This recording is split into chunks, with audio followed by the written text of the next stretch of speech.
नमस्कार साथियों, स्वागत है आप सभी का अंकित इंस्पायर्स इंडिया पर। मैं हूं अंकित अवस्थी। आप हैं मेरे साथ में दुनिया से जुड़ी हुई एक महत्वपूर्ण खबर पर चर्चा करने के लिए। रशिया और अमेरिका जिस तरह से एक दूसरे के साथ में एक दूसरे की आड़ में युद्ध की भूमिका में लगातार लगे हुए हैं, इस बार उन दोनों की शत्रुता को बढ़ाने की शुरुआत की है रूस ने खुद की तरफ से। ऐसा क्या कर दिया रूस ने अमेरिका के साथ अपनी एक ऐसी संधि को तोड़ दिया है जो अब तक दुनिया को बहुत ज्यादा तसल्ली दिया करती थी कि चलो अच्छा है, इन दोनों ने एक दूसरे के दुश्मन होने के बावजूद भी एक दूसरे के साथ एक एग्रीमेंट किया हुआ है कि हम दोनों को तंग नहीं करेंगे और दुनिया को हमारी वजह से परेशान नहीं करेंगे। दुनिया की इन दो बड़ी महाशक्तियों ने जो एक दूसरे के साथ में दुनिया को बहुत बड़ा विश्वास दे रखा था, वो संधि जिसके तहत ये एक दूसरे से कहा करते थे कि तुम हमारे परमाणु हथियार आकर चेक कर लो, हम तुम्हारे परमाणु हथियार आकर चेक कर लेंगे, एक लिमिट से ज्यादा न्यूक्लियर वेपन नहीं बनाएंगे, एक लिमिट से ज्यादा इंटरकॉन्टिनेंटल बैलिस्टिक मिसाइल नहीं बनाएंगे। इन दोनों देशों ने एक दूसरे के साथ लंबे समय से 1991 से जो एग्रीमेंट कर रखा था वो आज आकर टूट गया है। एक ऐसा एग्रीमेंट टूटा है जिसकी वजह से दुनिया भर के अंदर जो परमाणु हथियार निशस्त्रीकरण के लिए प्रयास करने वाली संस्थाएं हैं, या फिर नाटो है या अमेरिका है या यूरोपियन वर्ल्ड है, जो भी एक तरह से रूस को अब तक परमाणु हमले के लिए सबसे बड़ी चिंता मानता था, वो और ज्यादा चिंतित हो गया है। कि इसका सीधा सा अर्थ यह है कि रूस अपने द्वारा परमाणु हथियारों के उपयोग के लिए अब और ज्यादा खुली तरीके से आजाद हो गया है। आज के सेशन में चर्चा के दौरान आपको बताएंगे इस पूरी घटना का इतिहास, इसके साथ साथ कब क्या कैसे हुआ, सारी बातें आज के सेशन में बताएंगे। आप सबसे गुजारिश है कि एक बार जल्दी से इस सेशन को साझा कर दीजिए, अपने सभी साथियों को लाइव आने का इन्विटेशन भेज दीजिए। तभी तो कहा जा रहा है कि दुनिया पर इस संधि के टूट जाने से, जिसका नाम न्यू स्टार्ट ट्रीटी है, टूट जाने से परमाणु हमले का खतरा बढ़ गया है। क्योंकि अब यह माना जा रहा है कि संभव है कि पुतिन ने जिस प्रकार से आज साल भर पूरा होने से 3 दिन पहले, रशिया यूक्रेन वॉर का 1 साल पूरा होने से 3 दिन पहले जिस तरह से अपने द्वारा भाषण दिया है, उसे देखते हुए यह लगता है कि वो पीछे हटने वाले नहीं है और उन्होंने अपनी देश को संबोधित करते हुए यह जानकारी दे दी कि रूस को कोई हरा नहीं सकता। और रूस को कोई हरा नहीं सकता, इतना कॉन्फिडेंस आने की जो सबसे बड़ी वजह है वो है इनके पास दुनिया के सबसे अधिक न्यूक्लियर वेपन्स की संख्या। और जब न्यूक्लियर वेपन्स की संख्या इनके पास सबसे ज्यादा है तो निश्चित ही यहां से आगे और ज्यादा संख्या बढ़ेगी या उनकी टेस्टिंग बढ़ेगी। यह दुनिया के लिए एक चिंता का सबब बन चुका है। साथियों, चूंकि आप सभी जानते हैं 24 फरवरी 2022 को रूस और यूक्रेन के बीच शुरू हुआ था एक संघर्ष, जिस संघर्ष के पीछे पुतिन ने हमेशा वेस्टर्न वर्ल्ड को जिम्मेदार माना, कहा कि हमेशा जेलेंस्की को भड़काने का कार्य अमेरिका और उसके सहयोगियों के द्वारा किया गया। यूक्रेन को अपने नाटो अलायंस में मिलाने के लिए, पुतिन के खिलाफ भड़काने के लिए उपयोग में लिया गया। तभी तो हाल ही के समय पर आप सभी को मालूम होगा, हमने अपने दूसरे चैनल जिसका नाम रियल न्यूज एंड एनालिसिस है, वहां पर 20 फरवरी के दिन एक सेशन आपसे साझा किया था जिसमें बताया था कि रूस और यूक्रेन के जंग की जो पहली बरसी होने जा रही है 24 फरवरी को, उससे 1 दिन पहले ही, उससे 4 दिन पहले हाल ही में बाइडेन जेलेंस्की से मिलने यूक्रेन पहुंचे थे। अब जब बाइडेन जेलेंस्की से मिलने यूक्रेन पहुंच चुके हैं, इसका मतलब एक तरफ से यह बहुत क्लियर है कि यूक्रेन के साथ साथ पूरा वेस्टर्न वर्ल्ड जिस तरह की सॉलिडरिटी दिखा रहा है, पुतिन से उम्मीद की जा रही थी या तो वो कुछ ऐसा बयान देंगे जो कि युद्ध में शांति के छींटे डालेगा, और या फिर इस घटना को और बढ़ाएगा। फिलहाल के लिए पुतिन ने जो अपना आज भाषण दिया है वो इस पूरे वेस्टर्न वर्ल्ड की मेहनत पर पानी फेरता हुआ दिख रहा है।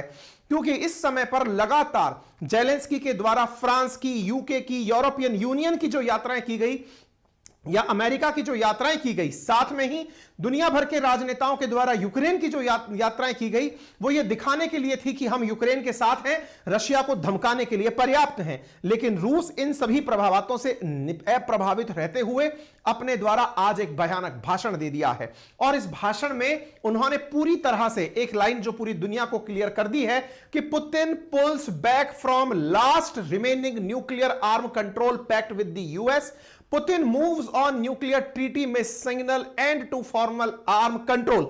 असल मायने में जिस ट्रीटी को यहां से उन्होंने निलंबित करने की बात की है, उसका नाम न्यू स्टार्ट टीटी है। इन्होंने कहा है कि अभी हम फिलहाल के लिए इसे सस्पेंड कर रहे हैं, यानी एंड नहीं, सस्पेंड कर रहे हैं, यानी जब हम चाहेंगे फिर से आ जाएंगे। यानी कि अगर हमें लगता है कि दुनिया को हमारी जरूरत है, अगर इन्हें फील होता है कि वेस्टर्न वर्ल्ड भी हमारे साथ में कॉम्प्रोमाइज करने की स्थिति में आ गया है, तब तो हम मान लेंगे, अदरवाइज हम इस संधि से बाहर निकल रहे हैं। आप इनके इस भाषण को देख सकते हैं, शायद कॉन्ट्रास्ट की वजह से आप पढ़ ना पा रहे हो, लेकिन आप देख सकते हैं कि यहां पर ये इस बात को बहुत अच्छे से अपनी जो संसद है ड्यूमा, उसके अंदर संबोधित करते हुए अपने देश के तमाम राजनेताओं और बड़ी डिग्निटरीज को ये घोषणा करते हुए पाए जाते हैं। ये आज ही की वो क्लिप्स हैं जो कि सुबह अपने 5:40 हो रहा था उस समय की क्लिप्स हैं, जिस समय पुतिन के द्वारा इस बात की घोषणा की गई कि हम ये संधि तोड़ रहे हैं। पूरा की पूरा जो माहौल था वो उनके समर्थन में दिखाई दिया। लोग एक प्रकार से उनका इस बात का एप्रिसिएशन करने लगे कि आपने बहुत जबरदस्त निर्णय ले लिया है। इनके इस पूरे भाषण को मास्को के अंदर बड़ी बड़ी टीवियों को लगाकर दिखाया गया। यह हल्की बात नहीं है। आप इस बात से अंदाजा लगा सकते हैं कि यह यहां की राजधानी के अंदर दिख रही जो सड़कें हैं उन पर बड़ी बड़ी टीवियों में यह दिखाया गया। पुतिन क्या घोषणा कर रहे हैं, लोग सड़कों पर रुक करके ये देख रहे हैं। आप इन तस्वीरों से अंदाजा लगा सकते हैं। कहने का मतलब यह है कि रूस ने जो आज किया है, इसका अनाउंसमेंट अपने आप में बहुत बड़ी बात मानी जा रही है। यहां पर ये तस्वीरें अपने आप में बयान करती हैं कि पुतिन ने पूरी तैयारी के साथ इसका अनाउंसमेंट दिया है। और इस अनाउंसमेंट का सीधा सा अर्थ केवल यह निकाल लिया जाए कि क्या पुतिन ये कह रहे हैं कि मैं परमाणु हमला कर सकता हूं। रीजन ऐसा क्यों कहा जा रहा है, क्योंकि जिस संधि को इन्होंने निलंबित करने की बात की है, असल मायने में उस संधि में जो प्रोविजन था वो ये था कि दोनों देश एक दूसरे के अंदर जाकर झांक सकते हैं। अमेरिका और रशिया, इन दोनों ने ही ये एक एग्रीमेंट कर रखा था कि रशिया के जो इंस्पेक्टर्स हैं वो अमेरिका जाकर वहां के परमाणु जो हथियार हैं उन्हें गिनकर आ सकते हैं। वहां पर रखी हुई इंटरकॉन्टिनेंटल बैलिस्टिक मिसाइल्स की निगरानी कर आ सकते हैं। सिमिलरली अमेरिका के जो इंस्पेक्टर्स हैं, जो इंस्पेक्शंस करना चाहते हैं, वो रूस में आ सकते हैं। इतना ही नहीं, दोनों एक दूसरे के ऊपर टोही विमान उड़ाकर कभी भी ये जांच सकते हैं कि दोनों ने क्या तैयारियां की हैं भविष्य के लिए। और जब दोनों ने अपने एक दूसरे पर विश्वास के लिए दुनिया में शांति का मैसेज देने के लिए जो यह एग्रीमेंट कर रखा था, जब रूस इस एग्रीमेंट से एक तरफा तरीके से बाहर निकलता है तो इसका मैसेज दुनिया में सटीक जाता है। और वो ये है कि अमेरिका को यह बताना चाहता है कि मैं अब तुम्हारे द्वारा इंस्पेक्शन नहीं देखना चाहता। दैट मींस अब मेरी मर्जी, मैं चाहूंगा जितने न्यूक्लियर वेपन बनाऊंगा, मैं चाहूंगा जितनी इंटरकॉन्टिनेंटल मिसाइलें बनाऊंगा और उन्हें कहीं भी तैनात करूंगा। और तो और अब तुम्हारे जहाज मेरे ऊपर से निगरानी करने के लिए और नहीं निकल सकते। वैश्विक रूप से यह घटना बहुत बड़ी घटना कंसीडर की जा रही है। यह माना जा रहा है कि युद्ध के पूरे 1 साल होने से पहले इस प्रकार का भाषण अपने आप में युद्ध को और ज्यादा थमता हुआ नहीं बल्कि भीषण होता हुआ दिखाई दे रहा है। क्योंकि एक तरफ पुतिन के भाषण में इस बात की साफ झलक मिलती है कि वो बार बार कहते हैं कि यह युद्ध मैंने शुरू नहीं किया है, यह युद्ध वेस्टर्न वर्ल्ड ने शुरू किया है। उन्होंने रशिया के खिलाफ यूक्रेन का इस्तेमाल किया है, यूक्रेन को भड़काकर रूस विरोधी बनाया है। हमने तो अपनी आत्मरक्षा में एग्रेशन दिखाया है। यह बात इन्होंने अपने लोगों तक कन्विंस की और अपनी जानकारी यहां पर लोगों से साझा की। आपको यहां तक लेकर चले इससे लेकिन पहले एक जरूरी जानकारी साझा कर दें। एक हमने लिंक आपके कमेंट बॉक्स में पिन किया है जो उन सभी साथियों के लिए बड़े काम का है जो कि अंग्रेजी भाषा में किसी बाहर की यूनिवर्सिटी में एडमिशन लेना चाहते हैं। आप में से बहुत से मित्र ऐसे हैं जो पढ़ाई के लिए टॉफेल यानी कि बाहर पढ़ने के लिए ब्रिटेन, यूएस कहीं जाना चाहते हो, तो 2 प्रकार के अंग्रेजी के टेस्ट दिए जाते हैं। एक टॉफेल का एग्जाम है, एक जीआरई का एग्जाम है। यदि आप देना चाहते हैं उन एग्जाम्स को जिनकी वजह से आपको फॉरेन यूनिवर्सिटीज के अंदर एडमिशन मिलता है, तो आपको हमने एक लिंक कमेंट बॉक्स में दिया है, इस पर आप क्लिक करके अपने लिए टेस्ट दे सकते हैं। इंडिया में कोई भी नियरेस्ट सेंटर चुन सकते हैं और 20 फीस के अंदर 20% डिस्काउंट के लिए BRIM ब्रिम 2 करके आप मेरा कोड यूज कर सकते हैं, जिसकी वजह से फीस में आपको 20% डिस्काउंट। और तो और इस प्लेटफॉर्म के थ्रू यदि आपने टेस्ट दिया तो आपको मिलने वाला सर्टिफिकेट 2 साल के लिए वैलिड होगा।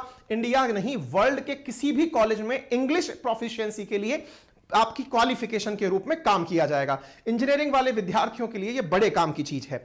आगे बढ़ते हैं तो Putin pulls back from last remaining nuclear arm control pact with US. ये जब खबर आती है तो इस खबर के पीछे किसी को यह अंदाजा नहीं था कि यह खबर इतनी अच्छे से पुतिन प्लानिंग के साथ रखेंगे। लगभग 1.5 घंटे चले भाषण में पुतिन ने एकदम आखिरी में जाकर के इस ट्रीटी से बाहर निकलने की घोषणा की। यानी कहने का मतलब यह है कि पुतिन ने अपने भाषण में सबसे पहले यह बताया कि किस प्रकार से दुनिया ने उनके साथ गलत किया। उसके बाद उन्होंने अपनी हर बात को धीरे धीरे लोगों के सामने रखा और यह बात स्पष्ट करते हुए कहा कि हमारी जितनी भी तैयारियां हैं वो यूएसए के खिलाफ हैं। यानी एक प्रकार से यूएसए जो हमारे खिलाफ रणनीति बना रहा है, हमारे खिलाफ यूक्रेन को उपयोग में ले रहा है, हम ऐसा नहीं होने देंगे।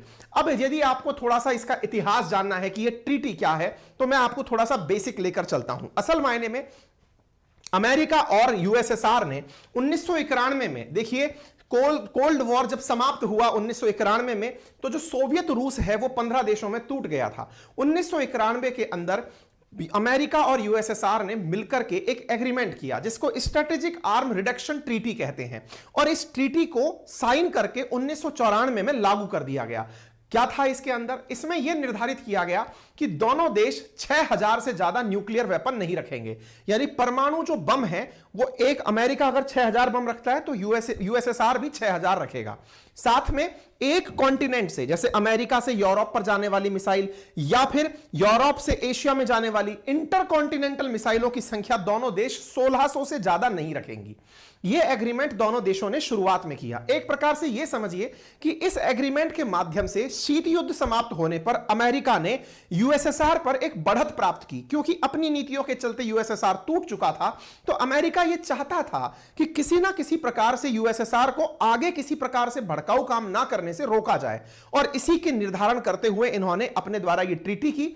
आप देख सकते हैं जॉर्ज H.W. बुश उनके द्वारा और मिखाइल गोर्शकोव के द्वारा इस स्टार्ट ट्रीटी को 1991 में साइन किया गया था। आप यहां पर देख सकते हैं 1994 में यह लागू हुई और 2009 में यह ट्रीटी समाप्त हो गई। 2009 के बाद फिर एक और ट्रीटी, नई ट्रीटी की गई। यह strategic offensive reduction treaty short के नाम से की गई और जिसे आज आप न्यू स्टार्ट ट्रीटी के नाम से जानते हैं। आपको याद होगा कुछ दिनों पहले भी मैंने आप लोगों को एक जानकारी दी थी कि भारत पाकिस्तान पर परमाणु हमला क्यों नहीं कर देता, या फिर क्या भारत को पता है कि पाकिस्तान में परमाणु बम कहां रखे हैं? आंसर है जी हां, क्योंकि मेरे प्यारे साथियों भारत और पाकिस्तान ने भी एक दूसरे के साथ 1988 में 31 दिसंबर 1988 में एक दूसरे से ऐसा ही एक एग्रीमेंट किया था जिसमें दोनों एक दूसरे को यह संबोधित करते हैं कि हमारे पास परमाणु हथियार कितने हैं और हम कब एक दूसरे के सामने परमाणु बम का परीक्षण करेंगे या किसी भी अन्य प्रकार का परीक्षण करेंगे। यानी कि एक प्रकार से जैसे अमेरिका ने और यूएसएसआर ने एक दूसरे को समझाने के लिए एक ट्रीटी कर रखी है, ऐसी ही ट्रीटी भारत पाकिस्तान ने भी कर रखी है। अब बात करते हैं, मैंने इसलिए बैक टू बैक साथ में आपको बता दी कि कहीं आपको यह ना लगे कि अमेरिका और यूएसएसआर तो समझदार निकले, काश हमारा पड़ोसी भी समझदार होता। ऐसा नहीं है, जिसके पास भी वेपन्स होते हैं उससे यह अपेक्षा की जाती है कि वो थोड़ी मैच्योरिटी दिखाएगा। अब यह आपको जानकारी मिल जाए तो बेहतर होगा कि दुनिया में वर्तमान में किसके पास कितने वारहेड हैं।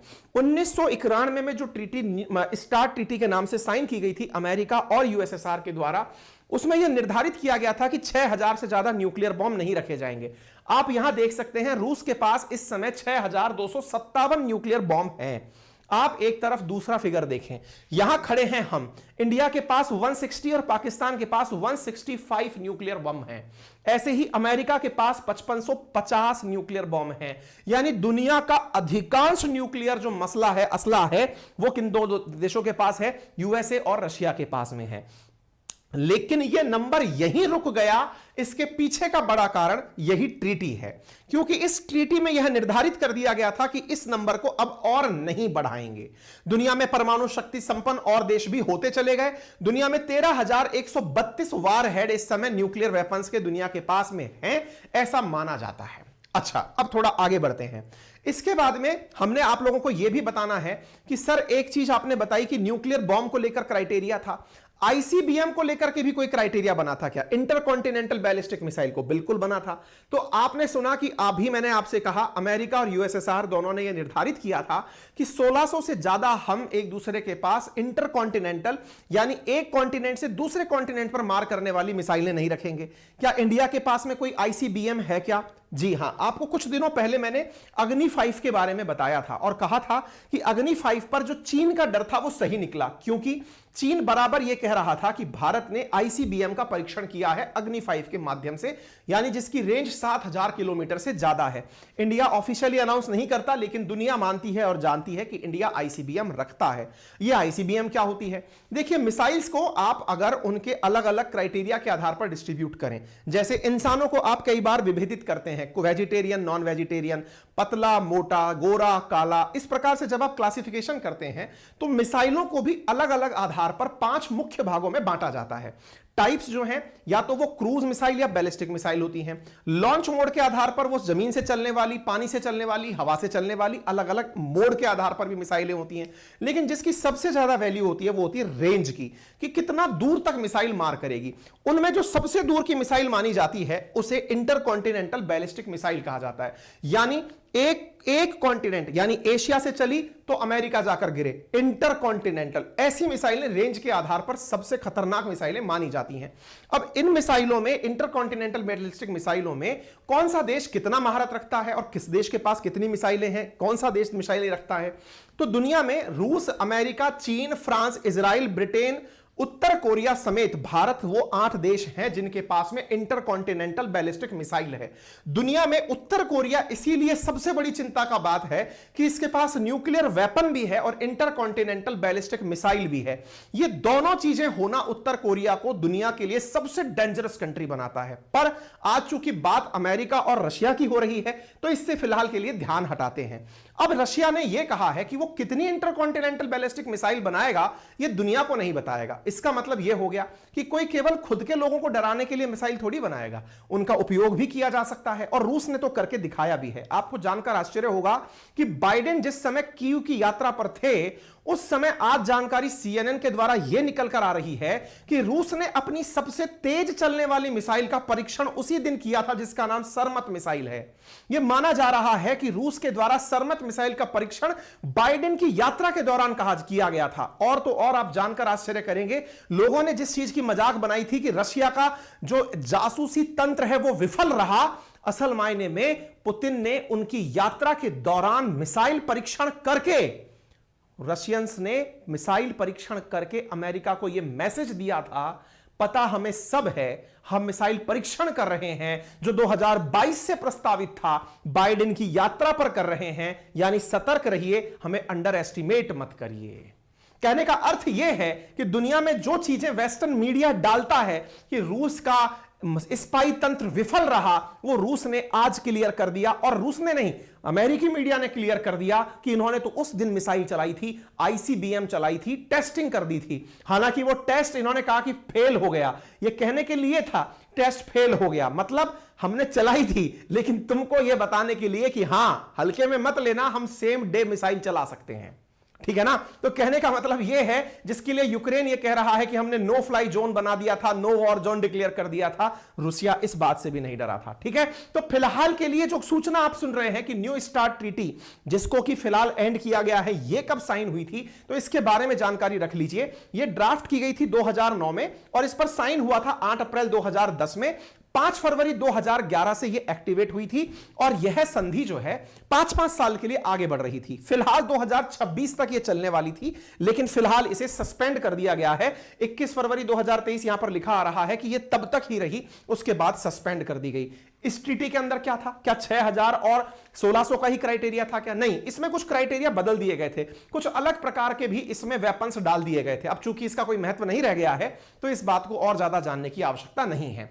आप यह जानना चाहेंगे कि सर इस ट्रीटी में ऐसा था क्या जो दोनों देश एक दूसरे के साथ मान जाते थे? हमने कहा निगरानी का अधिकार था। सर निगरानी करने के लिए ठीक है, लेकिन क्या कोई कभी इन दोनों के बीच चर्चा विमर्श होते थे क्या? बिल्कुल होते थे। असल में इन दोनों देशों ने मिलकर के एक संयुक्त कमेटी बनाई हुई थी जिसका नाम था बाइलेटरल कंसल्टेशन कमीशन, बीसीसी। जो यह निर्धारित करता था कि किस देश के अंदर कब निगरानी करने जाना है। आपको जानकर आश्चर्य होगा, ये दोनों देश एक दूसरे से भले कितनी भी दुश्मनी निभा लें, लेकिन समय समय पर निरीक्षण करने जाते थे। आप यहां पर एक फिगर देखें तो आपको आश्चर्य होगा, दोनों पार्टीज ने 328 ऑन साइट इंस्पेक्शन किए हैं 2023 तक।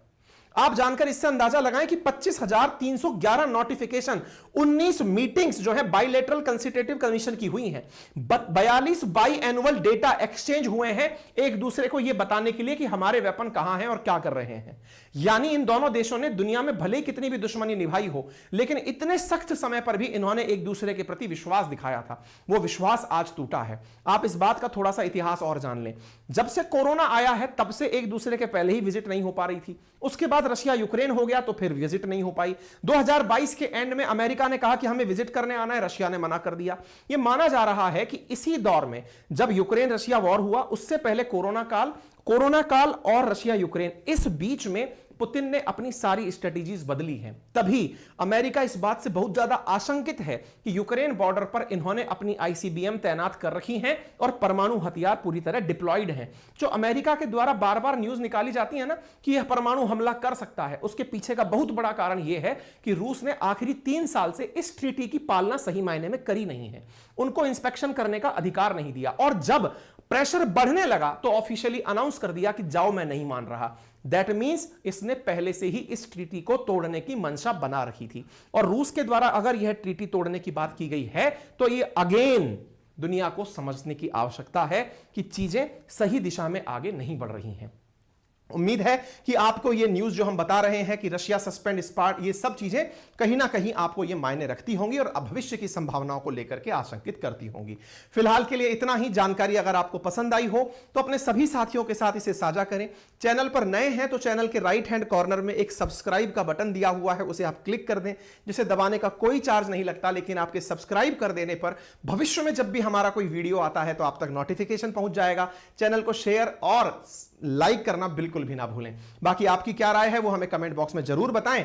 इसके साथ साथ साथियों, मैंने जो जानकारी दी वो आपको सारी मिसाइल वगैरह के बारे में दे दी है। हां, लिंक मैंने कमेंट बॉक्स में दिया हुआ है। जो टॉफेल और जीआरई के साथी हैं वो ब्रिम 2 कोड यूज करके अपने लिए वहां से टॉफेल और जीआरई का टेस्ट दे सकते हैं। बाकी आज रात को हम लोग जो RNA real news and analysis नाम से हमारा यूट्यूब चैनल है, वहां पर एक सेशन करने जा रहे हैं, यूपीआई गोज ग्लोबल।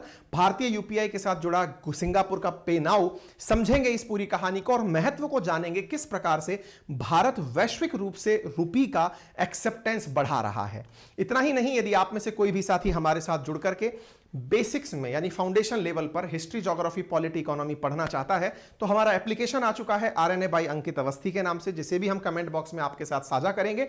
आप वहां जाकर के हमारा यह एक journal course history, geography, polity, economics, जो कि बहुत काम का है उन विद्यार्थियों के लिए जो विभिन्न प्रतियोगी परीक्षाओं में बैठ रहे हैं, उसे ज्वाइन कर सकते हैं और बहुत ही नॉमिनल कीमत पर मात्र 1999 पर with 6 month validity live classes के लिए ज्वाइन किया जा सकता है। अपना ख्याल रखें। बहुत बहुत धन्यवाद।